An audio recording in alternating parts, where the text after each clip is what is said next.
Donc, bonsoir à toutes et tous. Merci d'être présents nombreux et nombreuses ce soir. Je vous propose qu'on commence pour être parfaitement à l'heure et profiter de ce temps d'échange. Et j'appelle immédiatement Isabelle Huot, présidente du directoire et directrice générale de EM.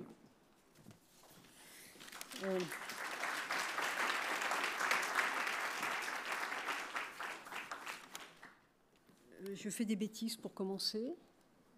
Voilà. Donc bonjour à toutes et tous.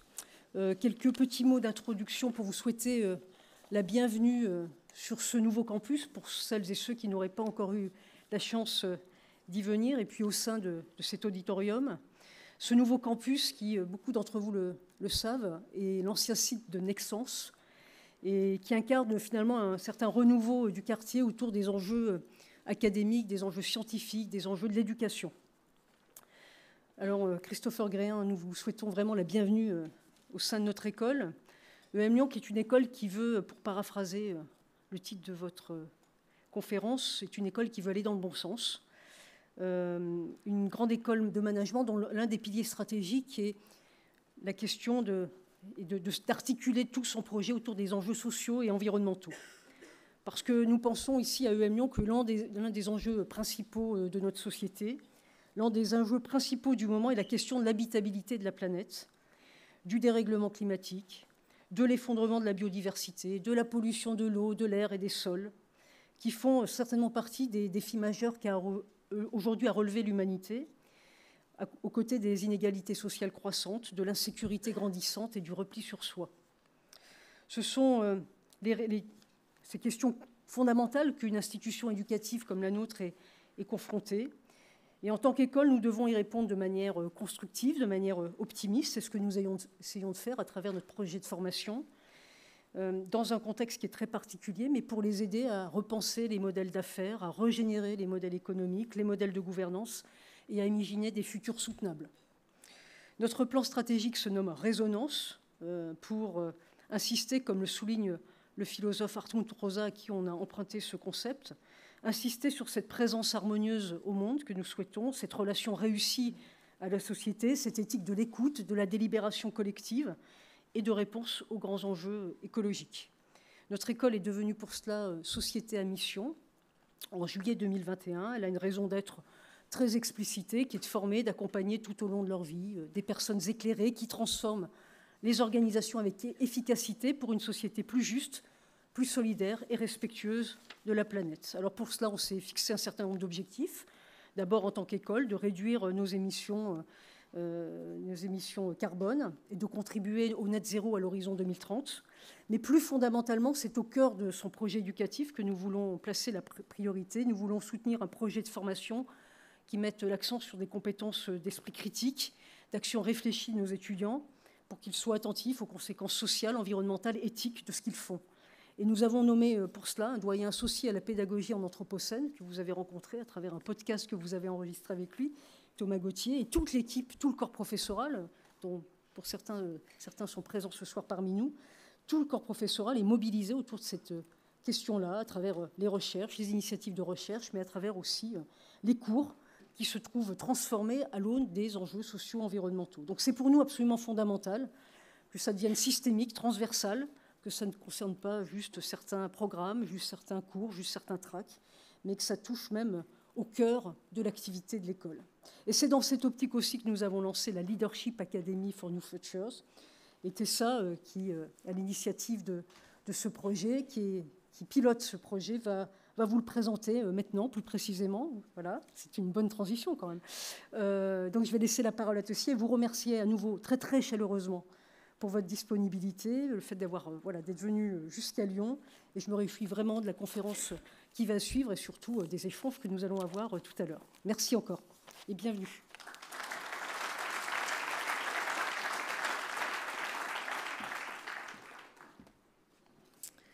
Bon, je suis vraiment ravie, effectivement, de vous voir aussi nombreuses et nombreux ce soir. La présidente Isabelle Huot a déjà bien présenté l'école, ses valeurs, son engagement, sa nature de société à mission. Et puis pour un certain nombre d'entre vous, vous nous connaissez déjà assez bien. Vous faites partie de nos parties prenantes, comme on dit, et vous nous accompagnez. Donc je ne prends juste quelques minutes pour vous parler simplement des raisons qui ont amené le collectif de professeurs que nous sommes dans la Leadership Academy à inviter Christopher Guérin ce soir. Parce qu'il faut que vous sachiez, c'est vraiment un honneur pour nous qu'il soit présent, parce que nous avions envie qu'il puisse venir partager le chemin initié dès 2018 par Nexence, au moment où il en prend la tête. Et c'est pour nous un chemin d'audace, et ça c'est un mot qui est important aujourd'hui. Isabelle soulignait, le monde a plus que jamais besoin de renouveau à tous les niveaux. Vous le savez, on est dans une transition de modèle économique, modèle social, a fortiori modèle organisationnel, et nous peinons à accoucher d'un nouveau modèle organisationnel, justement. On est dans cette transition douloureuse et on avance un petit peu sans repère bien établi. Et c'est toujours important pour nous de partager le chemin des éclaireurs, c'est-à-dire de ceux qui prennent, peut-être plus tôt que d'autres, un chemin qui peut être un chemin d'inspiration pour nous, à l'heure où nous doutons parfois de notre capacité à innover dans un monde qui nous semble parfois porter beaucoup de force anthropique, pour employer un mot compliqué, mais en tout cas qui nous contraint beaucoup, qui génère beaucoup de désordre. Et donc pour nous, c'était important aussi de faire venir quelqu'un qui peut nous parler aussi du sens. Effectivement, le titre de l'ouvrage de Christopher Guérin, c'est pour aller dans le bon sens, mais pour nous, c'est important de parler du sens parce que peut-être que ce dont nous avons besoin, c'est un sens 21e siècle. Vous voyez, le sens 20e siècle, on le connaît. Command and control, hiérarchie, production de masse, prédictabilité. OK. Les mots-clés du 21e siècle, par contre, sont un peu plus difficiles à trouver parfois pour nous. Et le sens de ce que nous faisons n'est pas toujours évident. J'en veux le désengagement en masse constaté dans le monde entier, avec des pics parfois très alarmants en Europe et en France. Et aussi peut-être parce que nos jeunes générations, on aura peut-être l'occasion d'en parler ce soir, sont plus que jamais eux aussi première loge pour faire bouger ce monde. Et nous devons les accompagner. Donc voilà, pour toutes ces raisons-là, nous sommes très heureux d'accueillir ce soir Christopher Guérin et je vais lui laisser immédiatement la parole pour qu'il puisse nous raconter ce voyage extraordinaire.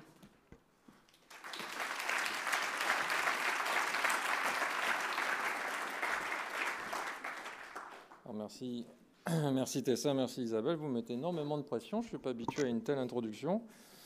Donc c'est un honneur pour moi d'être ici avec vous à l'EM Lyon. Je vois que tout le monde prend des photos. Arrêtez là, franchement, vous allez me faire rougir. Bon, déjà parce que c'est un ancien site de Nexence et malheureusement, ça marque aussi pour nous un souvenir douloureux, qui est la fragilité de l'industrie française et certainement un ancrage. Il y a quelques membres de mon équipe lyonnaise qui est avec nous dans la salle. Et c'est un moment qui a été très compliqué pour nous à gérer. J'étais en première ligne avec mon équipe.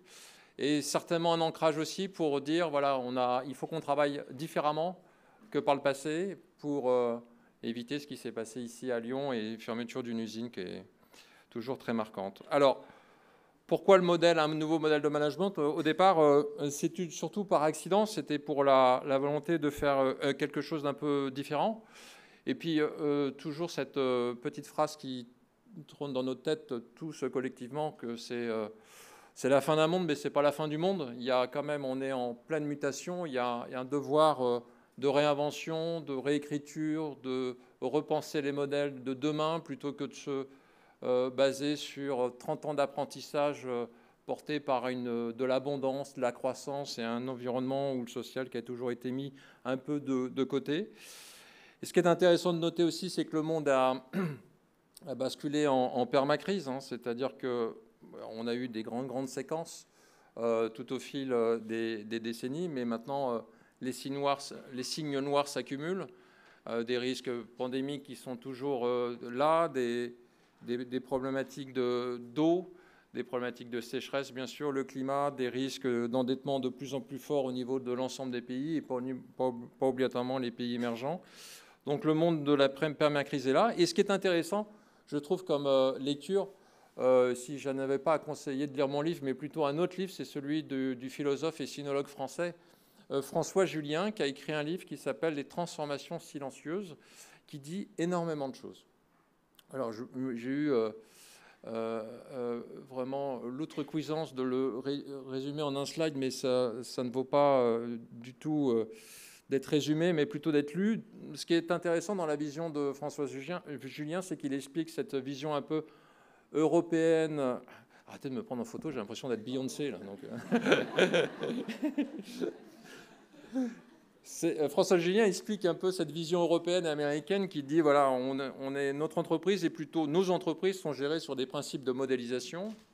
Voilà, on fait des budgets, on modélise, on détermine des objectifs, un plan d'action et un résultat, mais c'est souvent un travail qui est très tourné vers l'interne avec une très faible analyse de l'environnement général du monde. Et souvent, on tire des droites dans un monde qui est supposé linéaire et prédictif, ce qui n'est jamais le cas, encore moins dans un monde en permacrise. Alors, pourquoi le paradigme? Je ne fais pas la promotion du modèle chinois dans sa logique, mais je pense dans la partie philosophique, il y a quand même quelque chose à aller rechercher, en tout cas qui démontre que la pensée chinoise est certainement un peu plus adaptée au monde actuel que la pensée occidentale. Déjà parce qu'on est un peu dans la logique inverse, on est dans une logique outsiding, c'est-à-dire on pense d'abord l'environnement avant de réfléchir à ce que va devenir l'entreprise. Donc l'analyse de l'environnement du territoire, si, pour vous donner un petit peu une métaphore, c'est l'image du jeu de Go, c'est la conquête des territoires, c'est la logique, c'est voir l'échiquier dans son ensemble, déterminer un potentiel de situation. Là, je vous encourage à lire le livre sur le potentiel de situation dans la philosophie chinoise. C'est toujours intéressant. Et bien sûr, vous avez, je pense, tous entendu ce terme, ce dogme chinois qui dit, voilà, chaque crise est une opportunité potentielle. Et ça, nous, c'est quelque chose qu'on a utilisé pendant le Covid, qui est, vous allez voir, assez, je pense, assez bluffant, en tout cas, par rapport à ce qu'on a l'habitude de lire dans les bouquins de management. Et aussi, le dernier paradigme de la philosophie chinoise, c'est avancer quand on est sûr de gagner. Donc, en fait, la question, ce n'est pas quand Taïwan va être envahi, mais enfin, c'est pas si Taïwan va être envahi, mais quand Taïwan va être envahi, parce que ils vont envahir, les Chinois vont envahir Taïwan quand ils seront sûrs de gagner. Ce qui est intéressant dans la vision chinoise aussi, c'est qu'il y a une adaptation permanente dans un monde imprévisible. C'est-à-dire, on fait des plans sur 10 ans, parce qu'on se trompe beaucoup moins sur 10 ans qu'on ne se trompe sur 3 ans. Donc, un caractère assez planificateur sur une durée assez longue, mais un caractère assez agile et intuitif sur une durée assez courte, ce qui n'est pas du tout le cas de la pensée occidentale. Alors, moi, je ne suis pas un économiste, je suis juste un manager qui a démarré au bas de l'échelle, et j'ai vu un peu le monde du management évoluer, et depuis des années, en fait, on peut se dire que le management est quelque part un petit peu à bout de souffle, déjà parce qu'on souffre tous les jours d'injonctions paradoxales. Il y a un jour, on parle de croissance, il y en a certains qui utilisent le mot hyper-croissance, parfois on parle de valeur, parfois on parle de ressources finies, et parfois on a l'impression que notre planète est encore remplie de matières premières et d'abondance. On parle de productivité, parfois on parle de social, on parle de croissance, parfois on parle de sobriété, mais en fait, on a l'impression qu'on n'a plus de colonne vertébrale et que voilà, notre management est régi par des injonctions paradoxales tous les jours. En début d'année, j'ai toujours un manager qui me pose la question, est-ce que tu penses que ça sera une année plus facile? Non. Ça ne sera jamais une année facile, en fait, parce qu'on est rentré dans cette logique de permacrise, où maintenant, c'est certainement un oxymore, bien évidemment, mais les crises ne sont plus en séquence, elles s'empilent. La crise climatique, elle est toujours là et elle ne va que s'intensifier, que s'amplifier. Les crises géopolitiques ne vont que s'intensifier, que s'amplifier. Et en plus, vous allez associer potentiellement certaines années, encore une crise sanitaire, des crises cyber, des crises économiques et des crises sociales. Donc voilà, on vit avec ça. Et en face de ça, vous avez les injonctions paradoxales parce qu'en fait, le management, globalement, n'a plus les codes, on n'a plus un système qui est adapté à cette nouvelle vision du monde. Je suis assez critique de la vision européenne sur beaucoup d'éléments. Je suis un pro de la régulation, mais je ne supporte pas l'obsession de l'indicateur. je pense qu'on ne sauvera jamais le monde avec 1200 indicateurs. Il est important de suivre et d'encourager les entreprises à suivre une logique environnementale dans le bon sens de la planète. Mais ce que je vois, moi, dans le monde de l'entreprise, c'est le silotage. Et ça, c'est le cancer des entreprises. On silote, on cherche à réduire le sens de la complexité, on cherche à simplifier uniquement par les indicateurs. Et globalement, on a perdu toute vision systémique des choses. Pourtant, tout est système, et c'est ce qu'on a cherché à repenser un petit peu, c'est casser cette obsession de la mesure silotée, parce qu'il y aura toujours un indicateur qui ira dans le bon sens pour un élément, mais qui aura obligatoirement des effets négatifs pour d'autres éléments. Donc le HD, oui, mais 1500 indicateurs, 2000 labels, non. Il faut qu'on fasse tous des choix, et surtout on a besoin de travailler en harmonie, parce que quand on dirige une entreprise qui est sur 45 pays, mais qu'il n'y a qu'une région qui est en harmonie avec elle-même, et encore, c'est très compliqué d'intervenir en Asie avec d'autres systèmes régulatoires, ou également aux États-Unis ou en Amérique du Sud. Donc oui à la mesure, mais si elle est moins silotée et si elle est plus systémique. Alors ce qui est intéressant, c'est ce qu'on a essayé de repenser notre système d'exploitation. On a pris des aides extérieures, mais en fait qui ne nous ont pas beaucoup aidés. Je vais vous expliquer pourquoi. Alors on s'est dit d'abord comment traiter les injonctions paradoxales ou contradictoires. On s'est dit on va penser l'entreprise sur un temps long, 10 ans. Donc on l'a fait en 2019. On se dit on a besoin de se réinventer, mais on va essayer de projeter l'entreprise jusqu'en 2029. Et bien sûr, il y aura des séquences de 3 ans parce qu'on est une boîte européenne cotée en bourse et on a besoin aussi de plaire à nos investisseurs. Donc planification temps long, intuition temps court. On a vraiment réduit les heures, les jours que les équipes passaient sur les processus assez régaliens des budgets, des plans d'action, etc. On a beaucoup étoffé notre capacité de transformation, mais on a réduit un peu la manière dont on travaillait comme avant. La bonne nouvelle, c'est que c'est la fin de l'ère de l'abondance, en tout cas pour un grand nombre de matières premières. Nous allons rentrer dans l'ère de la rareté, tant mieux. Voilà, parce que là, c'est une vraie contrainte. Les entreprises vont devoir repenser leur modèle de croissance et leur modèle de profit avec de plus en plus de difficultés d'accéder à la matière première. Tant mieux. C'est ce qu'il nous fallait. Une vraie contrainte physique. Comment traiter la complexité? Basculer dans une logique systémique. Alors, quand je dis systémique, c'est un grand mot, mais en fait, quand vous héritez d'un poste dans une entreprise ou d'une direction générale d'un grand groupe, vous ne vous posez jamais la question d'où viennent les indicateurs que vous regardez tous les jours. Qui c'est qui les a inventés? La forme du PNL que vous pilotez, qui c'est qui l'a inventé? Donc dans la logique de ce que je vais vous montrer, il y a un petit peu la logique qui est également suivie par Elon Musk, qui s'appelle en fait la logique du first principle. La logique du first principle a été écrite dans les années 70. En fait, c'est une logique de dire, voilà, faisons table rase de ce que nous voyons et repensons le modèle from scratch. Parce que sinon, on est juste des optimisateurs de gens qui ont pensé un modèle avant nous il y a 30 ans. Et en fait, on optimise juste 2-3 indicateurs comme ça, mais on ne réinvente pas. Donc la réinvention, et dans une logique systémique, c'est ce qui nous aide à mieux traiter la complexité. Et bien sûr, il y a l'engagement. Ce qui est assez frappant en France, c'est que quand vous regardez les statistiques de l'Institut Gallup dans le monde sur l'engagement des salariés dans l'entreprise, la France est parmi les 3 dernières, juste avant l'Italie et avant le Japon, avec un taux d'engagement des employés qui vont au travail tous les jours inférieur à 8%. Pour vous donner quand même un comparatif, l'Allemagne est à plus de 25%. Donc bien sûr, je peux vous citer la Colombie qui est à 90% de taux d'engagement positif. Mais en fait, on voit quand même que sur certains pays, on a besoin d'un nouveau récit, d'un nouveau narratif, d'un nouvel imaginaire.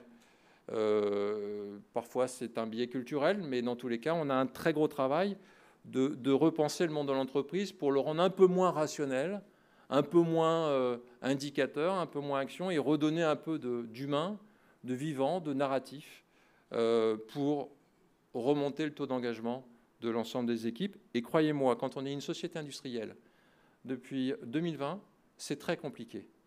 Parce qu'il y a un mot qui nous blesse beaucoup en tant qu'industriel, malheureusement, c'est le télétravail.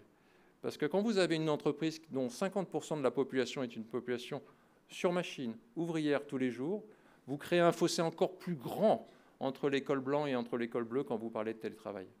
Et c'est aussi ce travail de fond qu'on a dû repenser dans notre narratif. Bon, j'en viens un petit peu j'aime pas le mot modèle, mais un peu ce mouvement que nous avons enclenché, qui fait tache d'huile un peu partout. Ce qui est intéressant, c'est qu'il marque beaucoup les esprits aux États-Unis depuis un an. C'est un peu anti-Trump, hein, ce modèle-là. Alors, on devait pas le faire. Hein, autant, très honnêtement, on a fait beaucoup de recherches entre 2019 et 2020 pour trouver des formations dans les écoles, les universités de renom que nous connaissons tous, que ce soit de l'EM Lyon, de HEC, d'IMD, d'INSEAD, d'Harvard, de Stanford, de Columbia, etc. Nous avons fait une analyse de l'ensemble des formations executive education qui étaient disponibles pour savoir s'il y avait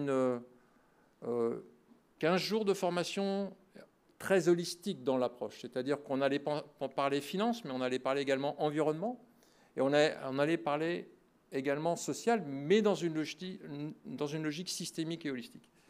Alors malheureusement, on n'a pas fait le tour de tout le monde, mais on a vu des formations formidables sur le thème de la finance et la finance durable. On a vu des formations formidables, accessibles immédiatement sur le thème de la sustainability, sur le thème de l'environnement. On a vu des formations formidables sur la partie sociale, mais on n'a pas trouvé cette formation un peu unique et qui embrasse les trois en même temps. On a lu 45 livres, on s'est partagé avec quelques managers 45 livres sur le thème Profit, People, Planet, des livres fantastiques dans l'aspect philosophique de la politique des 3P, mais une fois de plus, on n'a pas trouvé un livre qui nous apporte une méthodologie qui nous permette de nous réinventer. Donc on a pensé différemment, on s'est dit, bon, on ne va pas user le soleil à chercher à travers le monde peut-être une formation qui n'existe pas. Et on va regarder d'abord, avant d'avoir l'arrogance de bâtir quelque chose, on va regarder d'abord nos unités à travers le monde. Alors nous avons fait d'abord sur la partie économique, parce que Nexans était en très très grande difficulté quand nous l'avons repris avec l'équipe en fin 2018. Hein, la valeur d'entreprise était inférieure à 800 millions d'euros. Et le cours de bourse tournait entre 18 et 20 euros. Nous avions perdu tous les premiers investisseurs de rang 1. On avait un taux de désengagement très très fort parce qu'on faisait un plan social à peu près tous les 2 ans. Donc c'était un moment très très compliqué pour l'entreprise. Et d'ailleurs, la mission qui m'a été donnée à ce moment-là au niveau du conseil d'administration, c'était survival. Voilà, c'était la survie. C'est la survie parce qu'on avait 1 an pour redresser l'entreprise. Donc ce qu'on avait fait à cette époque-là, dès fin 2018, qu'on avait classifié nos unités en fonction de leur performance économique sur la durée. Donc les activités qui tournaient très très bien, on les appelait les profit drivers. C'est celles qui nous tirent malgré tout vers le haut. Donc on a pris les unités profit drivers, il y en avait à peu près 5 à 8 unités à cette époque-là, et on a regardé leurs résultats sur la partie environnementale, leurs key indicators. Donc déjà, on était assez surpris parce qu'on a vu que leur empreinte carbone sur une moyenne de 3 ans était en baisse. On s'est aperçu que le taux de recyclage de leurs déchets avait atteint 100%, déjà depuis un certain nombre de temps. On s'est aperçu aussi que à peu près 20% de nos produits étaient dans une logique éco-design, mais qui ne faisait que amplifier le mouvement d'année après année. Chance ou pas chance? C'est la question qu'on s'est posée. Deuxième élément, on a regardé sur la partie sociale. On s'est aperçu que sur la partie sociale, inclusion et diversité étaient 10 points supérieurs à la moyenne du groupe, que les budgets de formation étaient 30% supérieurs à la moyenne du groupe, que le taux d'absentéisme était inférieur à 3% et que le taux d'accident était globalement très faible. Chance ou pas chance? Du coup, on a regardé les autres unités qui étaient en déshérence économique, qu'on appelait les value burners. Donc une dizaine d'unités qui perdaient énormément d'argent. Et on a commencé à regarder, bien sûr, la partie environnementale. On a vu que leur empreinte carbone était en croissance. D'ailleurs, c'était la seule partie qui était en croissance vis-à-vis de leur profit. Donc on s'est dit, là, déjà, ça ne va pas dans le bon sens. Deuxième, on a vu que le taux de recyclage de déchets était globalement très, très faible. Et quand on parlait aux managers de ces unités d'éco-design, ils se disaient, éco, c'est pour économie? On se dit, oh là là, on va loin. Et quand on a été sur la partie sociale, on a vu que tout ce qui était inclusion, diversité, formation, c'était 0. C'était globalement très, très, très, très faible. Taux d'accident assez élevé. Et taux d'absentéisme supérieur à 6%. Donc en fait, quand on a juste opposé les deux groupes d'entités ou d'unités, on s'est dit, mais tout ça, ce n'est pas une histoire de formation. Tout ça, ce n'est pas une histoire d'investissement. C'est juste des managers qui ont une conscience de faire bien leur travail, pas uniquement dans une logique économique, mais également environnementale et également sur la partie sociale. Donc, du coup, on a commencé à codifier ces sujets-là. Et d'abord, on a été sur la partie économie. Bon, il y a quelques profs de l'EM Lyon, là? Levez la main, j'aime bien vous repérer. Non, c'est pour les questions après. Non, c'est quand moi, je vais vous poser des questions. Non, mais c'est intéressant parce que je lis beaucoup de livres de management, mais je n'ai pas encore trouvé beaucoup de livres qui vous disent que supprimer 80% de votre clientèle vous fera gagner beaucoup plus d'argent qu'avant. Je n'ai pas vu beaucoup de livres qui vous disent que supprimer un tiers de vos produits vous fera gagner beaucoup plus d'argent qu'avant. Je n'ai pas vu beaucoup de livres qui vous disent que moins d'offres, de services, de clients, c'est plus de profit. Eh bien, c'est ce que nous, on a démontré. Et c'est pour ça que ça a été globalement intéressant, mais on ne l'a pas fait comme ça. On l'a pensé. On l'a pensé il y a quelques années déjà. Et alors, ce qui est intéressant, c'est que beaucoup de formations n'ont pas beaucoup évolué depuis 30 ans. Le sujet, déjà, c'est beaucoup d'entreprises se positionnent, quand on parle de coûts, sur deux indicateurs, les coûts variables et les coûts fixes. Alors, les coûts variables, on remonte à l'ère pré-industrielle. Productivité individuelle, Charlie Chaplin, les temps modernes. Voilà, on accélère les cadences. Donc, on améliore la productivité en accélérant la vitesse d'exécution. Après, on est passé dans les années 70 dans l'âge industriel. Économie d'échelle. Je pense que vous avez tous entendu cette phrase. Il faut monter les volumes pour couvrir les frais fixes. Il n'y a pas plus stupide comme phrase que cette phrase-là. Parce qu'un coût fixe, par nature, n'est jamais fixe. Et que plus vous allez augmenter votre volume, vous aurez une logique de croissance volumique, plus vous aurez une inflation de vos frais fixes. Ce qui est intéressant, c'est que, et c'est là que je vais être un peu en interaction avec la salle, c'est qu'il y a quand même globalement très peu d'ouvrages sur ce qu'on appelle l'âge post-industriel, qui met en avant un autre coût qui est peu alimenté en termes d'ouvrages, en termes de formation, qu'on appelle le coût de complexité. Alors, à votre avis, pourquoi je mets l'image d'un iPhone pour parler de l'âge post-industriel et le pilotage des coûts de complexité?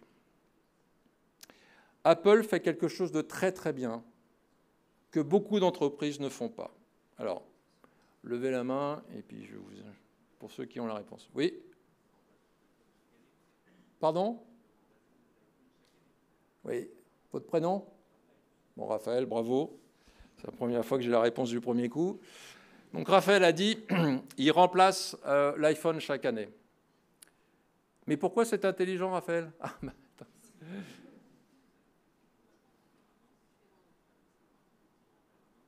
Non, ce n'est pas la bonne réponse. Enfin, si j'ai cru entendre. En fait, quand vous allez aller dans une usine de Foxconn qui fait la production des iPhones, Steve Jobs a pensé ça dès l'année 1. Alors, bien sûr, vous allez dire, quand on lance l'iPhone 16, ils arrêtent la production de l'iPhone 15 et l'iPhone 14, et tout le monde va penser à l'approche mercantile de dire, bah, comme ça, vous ne pouvez pas acheter la version précédente qui aurait pu être moins chère.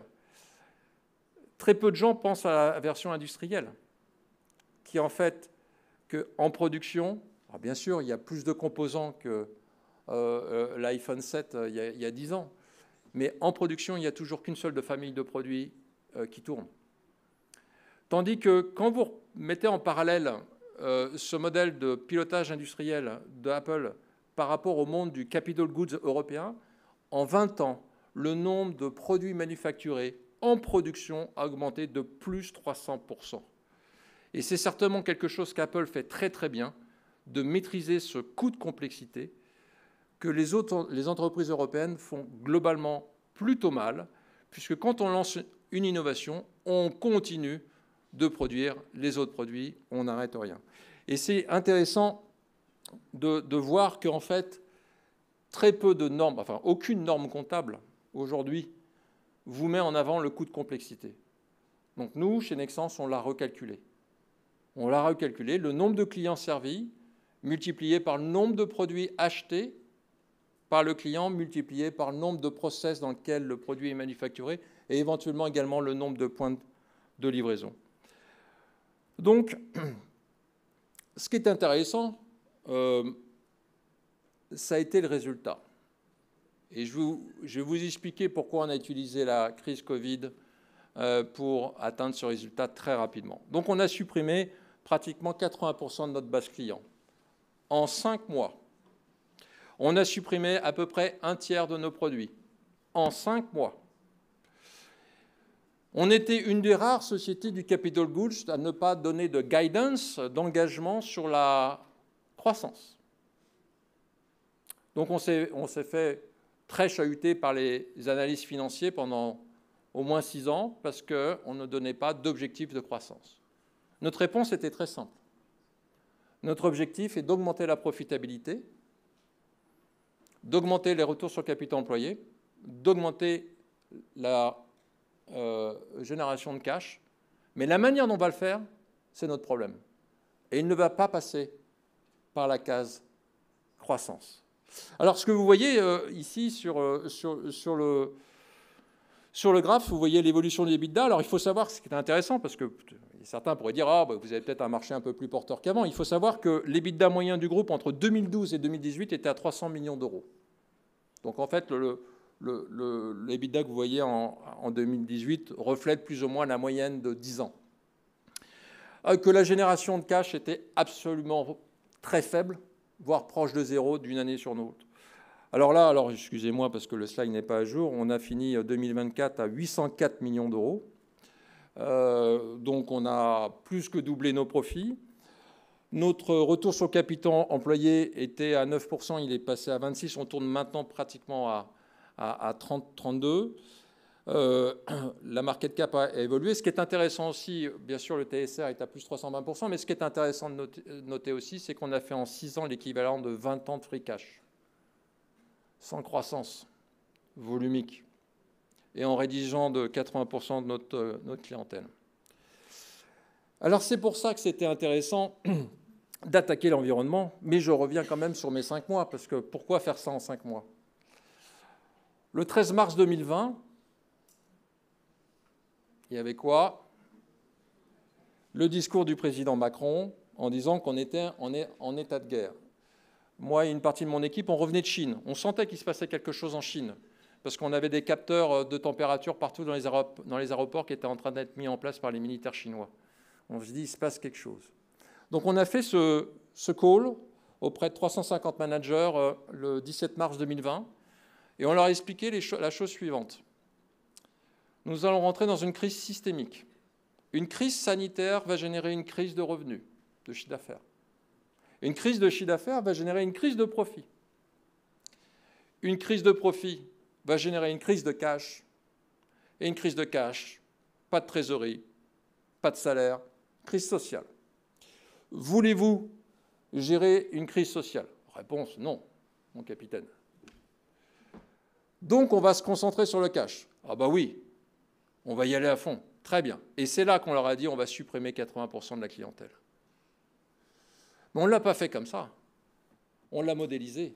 35 indicateurs pour définir quels clients étaient Platinum. Quels sont les 4000 clients qui feront notre avenir. Et en fait, on s'est aperçu que les 4000 clients représentaient, bon an, mal an, 78% de notre volume. Donc les 13 000 clients que nous avons supprimés correspondaient à 20%. La problématique qu'on avait, c'est qu'on est au sein du vortex. On est une société cotée. Ici, moi, j'annonce à un trimestre que notre revenu chute de 20%, mon cours de bourse chutera de 50% dans les 48 heures. Et c'est pour ça que Winston Churchill est venu avec nous à ce moment-là et nous a dit « Ne gâchez pas une bonne crise ». Et c'est à ce moment-là que nous avons fait la suppression de 80% de notre clientèle. Parce que, bien sûr, aucun analyste ne pouvait se dire « Tiens, il se passe quelque chose sur Nexans », puisque tout le monde souffrait d'un chiffre d'affaires en berne de 15, 10 ou 20% à cause du Covid. Mais personne n'a compris comment on a pu libérer 500 millions d'euros de cash en moins de 4 mois, parce qu'on a supprimé 80% de notre clientèle. Et donc, petit à petit, on a réalloué notre capacité disponible, pas tout, aux clients bon cholestérol, aux produits bon cholestérol. En fait, c'est une cure d'amaigrissement, ce qui ne me ferait pas de mal à moi aussi. Mais le programme, c'est un peu fit for growth. On devient un peu plus fit, on se remuscle et on repart.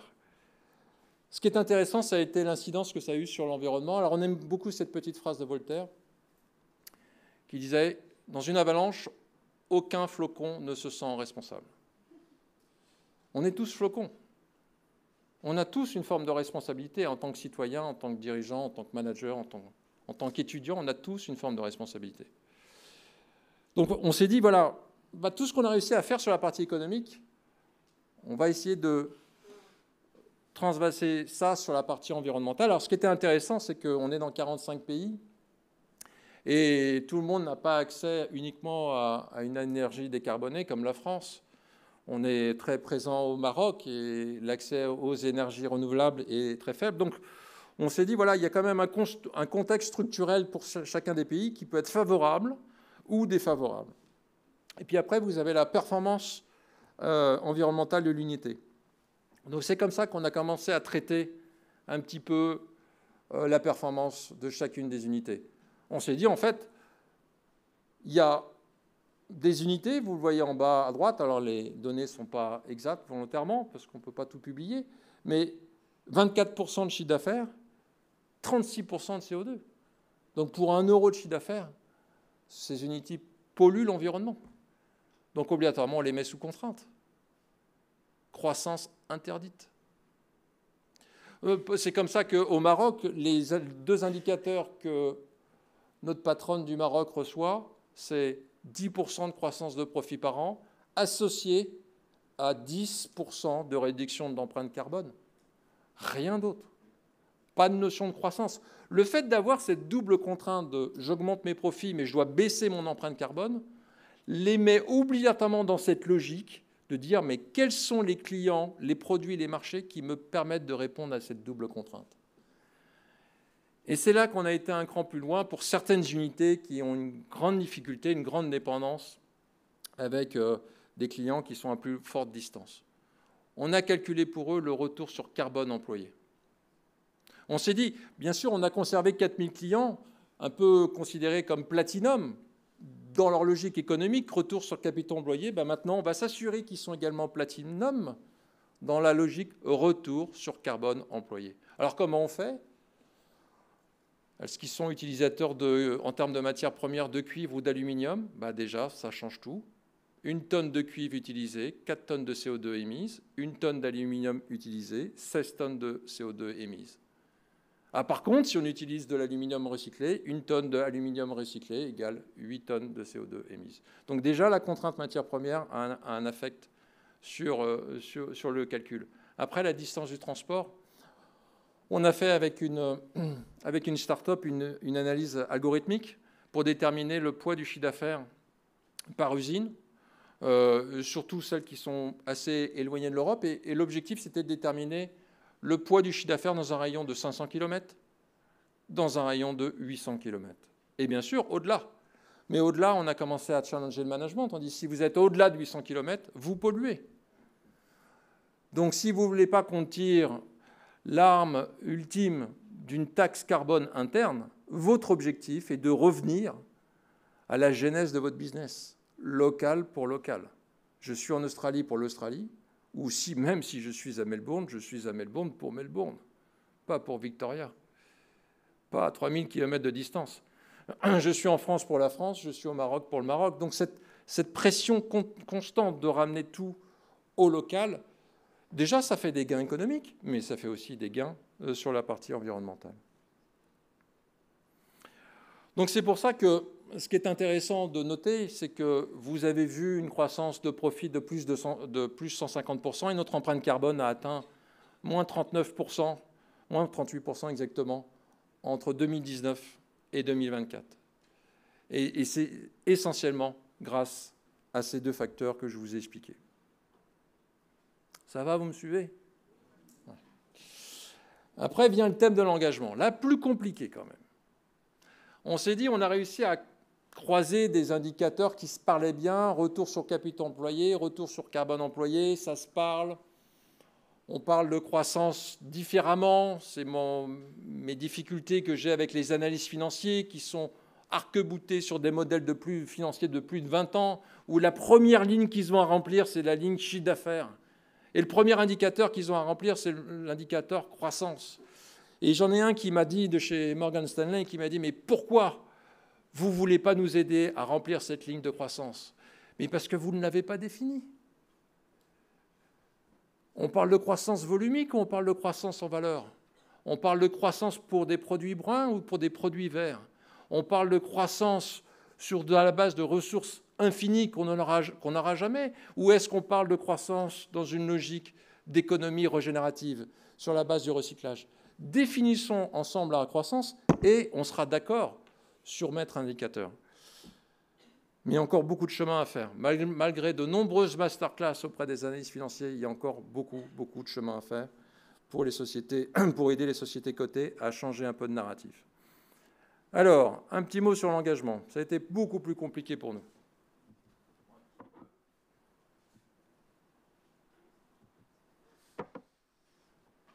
La problématique, c'est l'ancrage d'une transformation d'entreprise. Le temps long nous donnera raison. Mais on s'est dit, on a aussi un défi culturel. Ah, bien sûr, on a mis des posters. Bien sûr, on a refait notre site Internet. Bien sûr, on a fait des town halls. On a commencé à travailler le comportement. Et là, on a commencé à voir des choses, parce que je vous l'ai dit, en fait, il y a des patrons, patronnes qui vont dans le bon sens, qui ont cette conscience managériale, holistique, de pensée sociale, pensée environnement et pensée, bien sûr, économique, parce que les profits d'aujourd'hui sont nos investissements de demain. Mais on s'est dit, allons un cran plus loin. Alors, on avait interviewé les jeunes, la jeune génération. Qui a moins de 30 ans dans la salle? 2. Non, je rigole. Et en fait, quand on a interrogé les moins de 30 ans, ils nous ont dit, mais c'était en 2018, ils disent Nexans, c'est un peu l'hypertrophie du présent. On parle de l'année en cours, on parle de l'année future, mais nous, si on a rejoint une boîte industrielle, c'est qu'on ne veut pas obligatoirement travailler pour une start-up, mais on veut faire partie d'une histoire. Ah, c'est grâce à eux, en fait, qu'on a eu la petite lumière. On s'est dit, on va repenser, réécrire, pas réécrire, mais on va dire, on va se redocumenter, mais quelle est notre histoire finalement? Parce que bien sûr, on est un peu en mode survie, on est en 2018, mais prenons le temps. Donc, avec une société qui s'appelle Perle d'Histoire, historien, documentaliste, on a réécrit toute l'histoire de Nexans. Et en fait, qu'est-ce que l'histoire de Nexans dit? C'est qu'on est né en 1879, au temps de Tesla, l'inventeur, hein, pas la voiture, Edison, Westinghouse, Benjamin Franklin, qui avaient besoin de câbles pour conduire l'électricité. On s'est aperçu qu'en fait, on a participé à la première grande vague de l'électrification du monde, 1890-1910. On s'est aperçu, grâce aux historiens, qu'en fait, Nexans, sous un autre nom à l'époque, a électrifié les Champs-Élysées. On a bien sûr participé à la reconstruction de l'Europe, post-Seconde Guerre mondiale, 1950-1970. En fait, les centrales nucléaires ont été pensées à ces moments-là. On sont sortis de terre en 1950, en 1960. Le réseau électrique européen, il a 50 ans d'âge. Il a été fait pendant cette période des 30 Glorieuses. Mais on s'est dit aussi, projetons-nous vers l'avenir. Nous rentrons dans le 3e hypercycle de l'électrification, 2020-2040, où il faut redéfinir les contours de la génération d'électricité, énergie renouvelable versus énergie fossile, un nouveau besoin, renouveler l'ensemble des réseaux électriques, comme il a été fait merveilleusement pour les réseaux télécoms, mais il n'a pas été fait encore pour les réseaux électriques. L'équivalent des réseaux électriques aujourd'hui, c'est une technologie de niveau 2G, si je prends l'image du télécom. On n'est pas du tout en 4G. Il y a énormément d'investissements à faire là-dessus. Et puis il y a aussi, bien sûr, l'électrification de notre quotidien, parce qu'on s'est dit que, tout le monde le sait, l'électrification de notre quotidien, c'est la voie la plus rapide à l'électrification. Donc on a fait un grand film sur l'héritage du groupe, qui explique tout ça. Qui explique aussi, qui met en avant le monde ouvrier.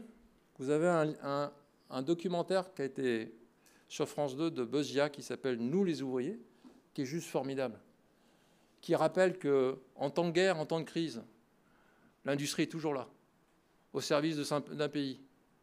Aujourd'hui, on parle de défense. À qui va-t-on faire appel? Aux industriels, aux opérateurs, aux opératrices de production. Donc en fait, l'histoire nous dit beaucoup, beaucoup de choses. Mais on s'est dit aussi quand même, quand on regardait notre histoire, qu'on a participé à l'électrification des plateformes pétrolières. Donc on s'est dit, dans notre projection à 10 ans, on a un devoir de réparation. Nous avons un devoir de réparation. Donc nous allons nous focaliser sur, au maximum de ce qu'on puisse faire, des produits bas carbone. Nous allons investir sur le recyclage et nous allons arrêter de servir le monde du pétrole. On a dû travailler un peu le matériel immatériel et c'est là qu'on était un peu en bout de course. Donc on a fait appel à quelques sociologues, mais on a quand même vu cette statistique qui était très intéressante. On s'est dit, mais il n'y a plus vraiment de grève aujourd'hui dans les entreprises, des grandes grèves. Mais pourtant, il y a une grève. Et la grève, c'est l'absentéisme. C'est très simple. Vous avez votre management qui vous plaît, j'ai un rhume, je vais bosser.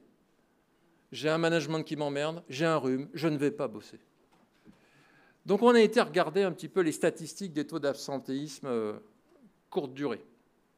Alors ce qui est intéressant, c'est que là on est à usine 1, ce que vous voyez, c'est qu'on est dans les Ardennes. Un taux d'absentéisme courte durée supérieur à 10%, donc on met de côté bien sûr les longues maladies, depuis des années. Nouveau patron, nouvelle équipe de management, en quelques trimestres, on passe de 10% à 3%. Waouh! Que s'est-il passé? On va en Allemagne, usine 3. Le patron de l'usine 3 est muté dans l'usine 2. Il quitte l'usine 3 avec un taux d'absentéisme de 8%.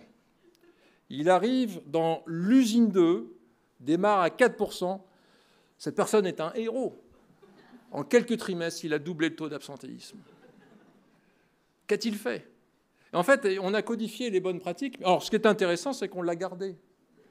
C'est comme le virus, c'est la souche du virus, on voit comment il a évolué dans le temps. Bon, on s'en est séparé à un moment donné, parce que ça commençait à devenir très critique. Mais on a trouvé quelques clés. Mais je n'ai pas le temps d'aller en détail sur les clés que nous avons travaillées, mais il y avait beaucoup de care. Vous savez, ce qu'on a entendu à cette époque-là, c'est que les opérateurs, les opératrices qui, depuis des années, sont dans ces usines-là, ils nous disent « Mais avant, il y avait des vrais patrons, des vrais, qui faisaient attention au social, ou des vraies patronnes, qui, tous les matins, serraient la main. Tous les matins, nous demandaient des nouvelles des enfants, connaissaient les prénoms de nos enfants. Mais notre problème, Monsieur Guérin, désolé, je vais être un peu cru, je cite un opérateur de production d'Autun. Monsieur Guérin, le problème, c'est qu'aujourd'hui, les managers sont comme des mouettes. Je dis, qu'est-ce que vous voulez dire? Un manager, aujourd'hui, ça vole au-dessus de vous, ça braille et ça vous chie dessus. Et ça ne parle que d'indicateurs. Et bien sûr, c'est cette petite phrase qui nous marque, nous, en tant que dirigeants, Parce qu'on peut avoir les meilleures rhétoriques du monde, le meilleur narratif d'entreprise du monde. À la fin, il faut qu'on travaille le middle management et il faut qu'on s'assure que chaque patronne ne soit pas un patron mouette. J'étais à notre usine de Gemont la semaine dernière avec Enedis et on a fait comme ça, on avait les 250 personnes de nos équipes qui étaient dans une salle et j'ai dit, est-ce que vous êtes content de votre patron ? Oui. Est-ce que vous considérez que c'est un patron mouette ? Ah non, il est très très bien. Voilà, ça commence à percoler chez nous. Alors on a fait venir des sociologues parce que mes RH avaient un peu du mal à cranter un peu plus loin. Et ce qui est intéressant, c'est que les sociologues ont fait le tour de beaucoup d'usines en France et sont revenus très cash. Elle dit c'est super la raison d'être, c'est super les valeurs, bien le travail sur le narratif. Mais globalement, Chris, tout ce que vous avez fait, c'est un travail pensé par des cols blancs, écrit par des cols blancs, à destination des cols blancs. Vous ne touchez pas à l'usine. Pourquoi ? Parce que quand vous utilisez le mot transformation ou le mot stratégie, il est en plus grande partie, pour 50% de votre population, incompréhensible. Parce qu'ils n'ont pas le référentiel. D'ailleurs, il est intéressant ton concept E3 de dire moins de clients, mais pour eux, c'est potentiellement moins de volume et c'est potentiellement un problème sur l'emploi. Donc attention, ça peut être incompréhensible. Déraciner. La réalité, en fait, de l'opérateur, l'opératrice de production, c'est la machine, tous les jours. Donc en fait, si on veut s'assurer de ne pas avoir ce problème de l'Uchronie, c'est-à-dire on projette les cols blancs vers le futur et on laisse les cols bleus dans le présent, on est obligé de penser notre stratégie dans une logique industrielle qui part de l'environnement industriel, projection de l'usine dans le temps, de l'investissement industriel, du territoire, parce que le lieu fait lien. Ce gros travail que nous avons besoin de vraiment enraciner nos managers dans le territoire et dans leur usine. Donc un gros travail. On ne l'a pas encore fait à 100%, on le démarre à peine. Là, je vous fais un retour de sociologue qui a moins d'1 an. Et puis aussi impersonnel. Quand on parle de stratégie, c'est impersonnel. Parce qu'en fait, quelqu'un qui travaille dans une usine tous les jours a juste 3 questions. Et moi, mon usine, et moi, mon équipe, et mon environnement direct, et éventuellement mon territoire, et moi en tant qu'individu. Si vous ne répondez pas à ces questions-là, vous ne touchez personne. Donc c'est ce travail-là que nous devons faire maintenant pour aller un cran plus loin sur l'engagement. On a gagné 10 points d'engagement en France grâce à un premier travail de fond, mais on est encore très très très loin de ce qu'on veut obtenir. Parce qu'en fait, l'habitus ouvrier, justement, ce n'est pas le télétravail. C'est la machine.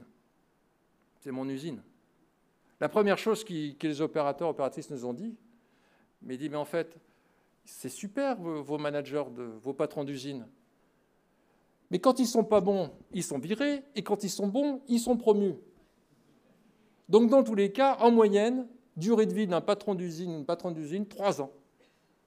Et pourtant, vous demandez à cette personne-là de penser l'investissement sur un horizon de temps de 10 ans. Mais nous, ça fait 15 ans qu'on est là. Ça fait 20 ans qu'on est là. Et on sera là, encore là dans 15 ans. À l'usine de Gemont, la semaine dernière, il y avait Julien, qui était avec ses 2 frères. La famille travaille pour l'usine. Son père travaillait pour l'usine. Son grand-père pour travailler pour l'usine de Gemont de Nexans. Ils sont là, c'est de génération à génération.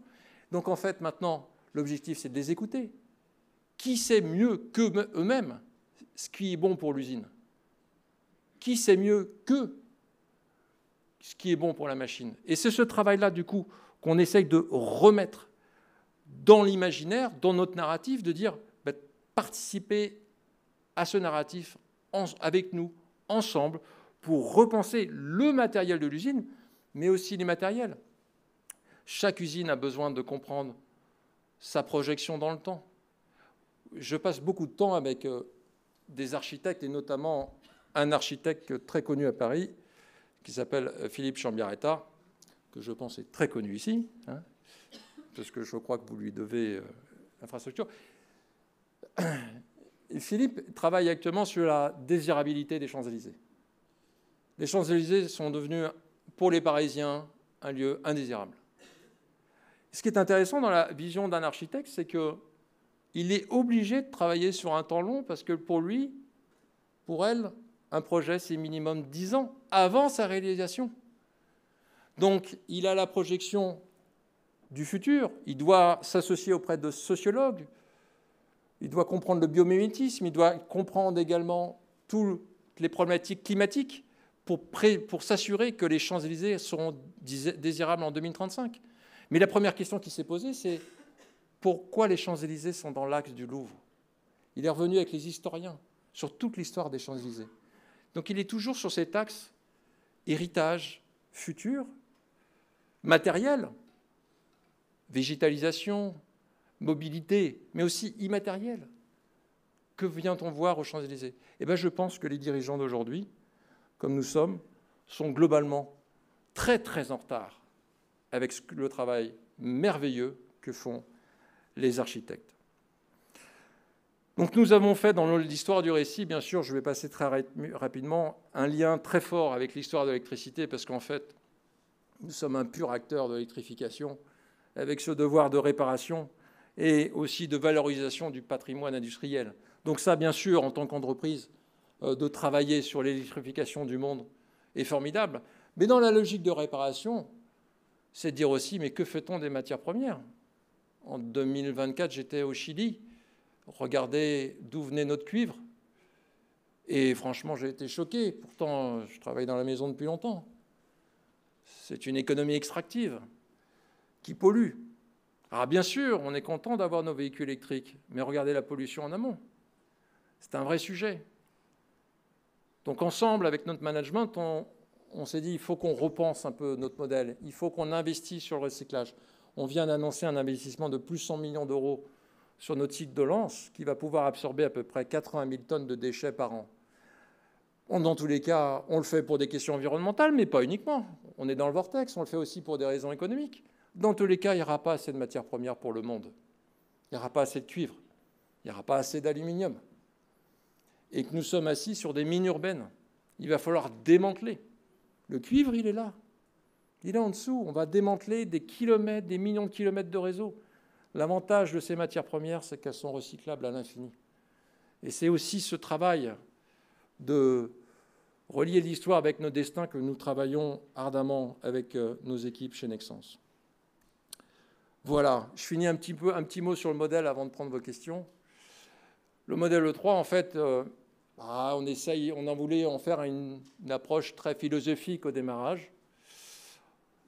Bon, il y a des managers qui nous en ont fait un dashboard avec 400 indicateurs, donc on s'est dit on va peut-être repenser, on va être un peu plus pointu dans notre demande. Et du coup, en fait, on a classifié nos unités sur leur compatibilité E3. Donc en fait, vous avez une infime partie encore, hein, c'est pas, heureusement, pour nous, il y a encore beaucoup de boulot, à peu près 15% de nos unités qui sont E3 compatibles, c'est-à-dire qu'elles ont non seulement une performance économique, mais qui n'est pas au détriment de la performance environnementale et avec une très belle performance sur le social. Vous avez des unités qui sont E2. Donc elles sont bien sur deux cercles, peut-être économie et engagement, mais sur l'environnement, il y a beaucoup de travail. Donc du coup, on pousse un peu plus ces incentives dans cette voie-là. Il y en a qui sont E1. Bon, ça commence à tousser. Il y en a qui sont E0. Bon, là, je m'en occupe personnellement. Là. Donc, ce qu'on veut vous dire, c'est que finalement, on ne va pas résoudre les problématiques de la planète. On ne va pas tout résoudre tout d'un coup.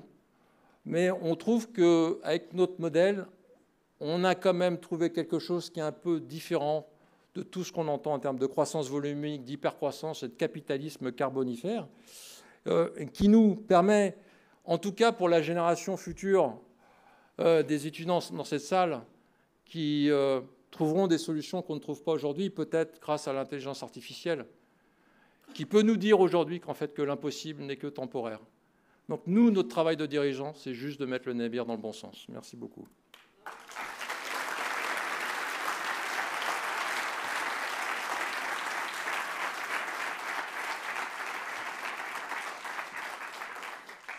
Ce que je vous propose, peut-être avant de prendre quelques questions de la salle, j'avais 2 collègues que je voudrais inviter à nous rejoindre parce que pour moi, c'était aussi important en tout cas que les professeurs de l'EM Lyon offrent aussi un front multidisciplinaire face à Christopher. Donc j'accueille Claire Chiampi, qui est professeure à l'EM Lyon, professeure en contrôle de gestion et finance. Et Peter Wirtz, outre le fait qu'il est le doyen de la faculté de la recherche, il est aussi professeur de gouvernance et de finance. Et moi-même qui suis professeur de comportement organisationnel. Donc je vous propose de vous asseoir et ensuite on prendra aussi des questions de la salle parce que je suis sûre qu'il y en a plusieurs. Vous préférez rester debout ? Ouais, je suis bien debout. Allez. Oui, peut-être une première question pour m'intéresser aux questions de gouvernance. Donc, vous avez dit que vous avez aussi utilisé finalement le moment de la crise Covid, du confinement, donc aussi comme une opportunité pour faire passer finalement ce changement de stratégie vraiment disruptif, donc qui était l'arrêt de l'objectif de croissance du chiffre d'affaires, donc quelle croissance. Après, j'ai regardé un peu la structure de votre actionnariat et aussi du conseil d'administration. Donc, dans votre actionnariat, il y a un actionnaire relativement stable, donc chilien, à l'origine, donc qui regarde certainement autrement que l'actionnaire petit porteur en bourse, donc, et qui a d'autres informations que les seuls analystes financiers. Donc, ma question était de savoir comment vous avez travaillé cette relation, en fait, au moment de la formulation de la stratégie avec cet actionnariat-là, et quel rôle le conseil d'administration a pu jouer aussi dans ce contexte-là. Oui, sur la partie, merci Peter. Donc sur la partie stratégie, en fait, le Covid a aussi été un moment formidable parce que du coup, tout le monde était disponible. Donc j'avais mis cette petite graine en juillet 2019, avant Covid, un coup de chance. J'aurais dit, écoutez, on est une société de mid-cap, donc il va falloir qu'on fasse des choix. Et de gérer 34 sous-secteurs, en fait, c'est une forme de complexité. Et nous devons, vous voyez le film de Nexans, on leur a apporté le film de Nexans. En fait, pendant les 90 premières années de Nexans, on était un pur acteur d'électrification. Il dit, on rentre dans la 3e vague d'hypercycle de l'électrification. Il va falloir réparer la planète grâce aux énergies renouvelables et repenser les réseaux électriques. Donc, il faut qu'on devienne un pur acteur d'électrification. Donc, avec le conseil d'administration, on a réussi à faire des comités stratégiques tous les mois le temps du Covid pour amener en fait cette petite révolution qu'on a amenée en février 2021 qui a surpris tout le monde. On a fait un Capital Market Day un peu à l'américaine, un énorme écran panoramique à Paris, le plus grand écran que vous pouviez trouver. Tout le monde était à distance. On a fait un grand show à l'américaine et on a surtout dit, voilà, on va devenir un pur acteur d'électrification.